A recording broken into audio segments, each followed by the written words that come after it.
She wasn't looking for secrets. She was looking for memories. A few old photo albums, maybe her grandmother's perfume bottle. But what she found that evening, buried deep in the attic of her childhood home, would change everything she believed about her family and herself.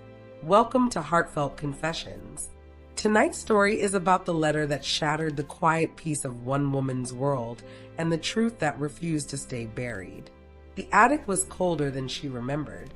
The air smelled like cedar and old dust, the kind that clings to forgotten things. Mara brushed cobwebs aside and coughed as sunlight poured through a broken skylight. She hadn't been here since her grandmother's funeral 6 months ago.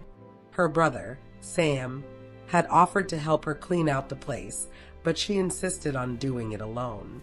She told him she needed the quiet. The truth was, she wasn't ready for company, not yet. Every box she opened told a small story. A wedding veil wrapped in yellowed lace, a stack of vinyl records, a letter from 1971 addressed to "My Darling Robert." She smiled at that. Her grandparents' love was legendary, or so she thought. Then she noticed something strange. Behind an old rocking chair, beneath a dusty quilt, stood a wooden chest. Its corners were rusted, its hinges barely holding. A small brass lock hung loosely, already broken. Mara knelt beside it, tracing the carvings on the lid. Tiny flowers and initials, MR plus ED. She didn't recognize the initials. Her grandmother's name was Margaret Rose. But Edie, she hesitated, then opened the chest. Inside were stacks of letters, bundles of photographs tied with ribbons, and a sealed envelope marked in neat handwriting. For Mara, open only if you must know. Her breath caught. She whispered aloud, "What does that even mean?" She sat on the attic floor and stared at the envelope. For a moment, she considered putting it back. Some secrets, she thought, are best left alone. But then the thunder outside cracked, loud enough to shake the rafters, and the sound pushed her forward, as if the storm itself demanded she open it. She tore the seal gently, careful not to rip the delicate paper. A faint scent of lavender rose from it, her grandmother's favorite perfume. The letter began simply, "My dearest Mara, if you're reading this, I am gone, and it's time you knew the truth about who we are." Mara frowned. "The truth about who we are?" She kept reading. "There are names you've heard your whole life, and names you were never meant to hear.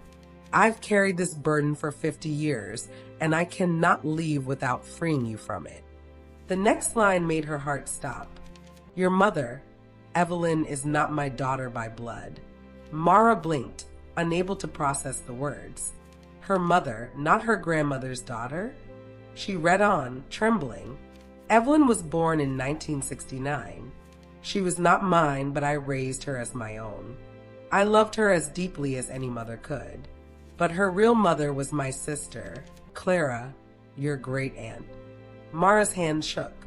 She remembered Clara, a woman with sharp eyes who visited only once every few years, always distant, always alone. Her mother never spoke fondly of her. The letter continued. "Clara made choices that would have destroyed our family's name. She had Evelyn out of wedlock with a man who was already married. To protect her, I took the child and told everyone she was mine." Mara's breath quickened. She felt her chest tighten as the walls of the attic seemed to close in. The storm outside roared louder, rattling the windows. Her grandmother had built an entire life on a lie. Her mother had grown up never knowing the truth. And now, decades later, Mara was holding the evidence in her hands. She sat there for a long time, unable to move. Thunder rolled across the sky. Downstairs, the old grandfather clock struck 8 times, each chime heavy with meaning. She whispered, "Why would you tell me this now?" But the silence of the attic offered no reply. Then she noticed something else inside the chest, a smaller envelope, unsealed. It was addressed to Clara. Her curiosity overpowered her fear. She opened it. Clara, I've kept your secret long enough, but the lies are starting to poison the roots of this family. Evelyn deserves to know where she came from, even if it destroys her image of me. Beneath the letter was a faded photograph, a young woman holding a baby near a riverside cabin. On the back, written in pencil, Clara and Evelyn, 1970. Mara stared at the picture until her eyes blurred with tears. Her mother was the baby. Her grandmother was the woman behind the camera. She realized something devastating. Every time her grandmother smiled at her mother, she must have remembered the lie.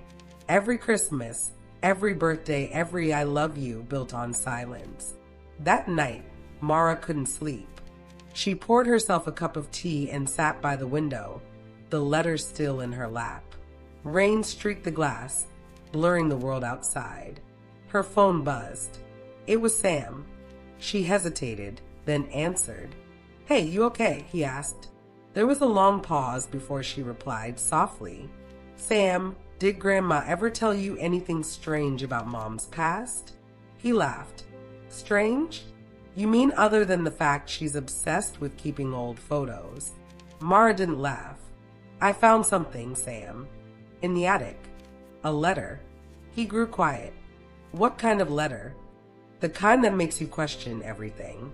2 days later, Mara drove to the next town where Clara used to live. Her small cottage still stood, abandoned, overgrown with ivy. She found the local caretaker, an old man named Henry. "Clara," he said, squinting. I remember her.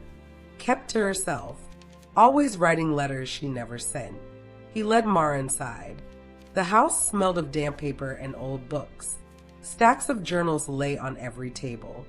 In one of them, dated 1969, Mara found a familiar name. "I saw Margaret today. She promised to raise the baby. Said she'd make sure no one ever knew." I agreed, but now I can't sleep. I hear the baby crying in my dreams. Another entry, months later. I visited Evelyn's first birthday. She called Margaret Mama. I smiled, but something inside me broke. Mara closed the journal, her heart heavy. For the first time, she felt sympathy, not anger. Both sisters had suffered in silence. As she turned to leave, something caught her eye. A small box beneath the bed. Inside was a pendant, tarnished but still glinting faintly. She opened it and gasped. Inside was a photo of Clara, Margaret, and Evelyn, the same riverside scene as before, but wider, clearer. 3 women, 1 secret. She whispered, "Grandma, why didn't you just tell her?" Mara returned home and decided to visit her mother. Evelyn was in the garden, pruning roses.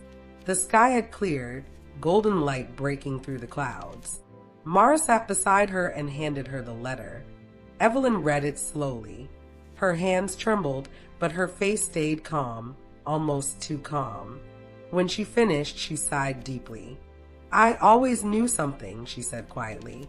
"I didn't know what, but I felt it." Mara's voice cracked. "She lied to you." Evelyn shook her head. "No, she protected me. She gave me a name, a home, a chance to live without shame." Tears filled Mara's eyes, but the letter said, "I know," Evelyn interrupted softly, "but sometimes love doesn't look like truth. Sometimes it looks like sacrifice." They sat there for a long time, silent except for the chirping of distant birds. That night, Mara placed all the letters back into the wooden chest, but left one out. Her grandmother's first one, the one that began it all. Because even though the letter ruined the illusion of their past, it also revealed something far deeper. The strength of the women who carried love through shame and silence through generations. As the house grew quiet, Mara whispered to the empty air, "I forgive you, Grandma." A soft breeze passed through the open window, and for a moment, she thought she heard a whisper back. "Thank you, my dear.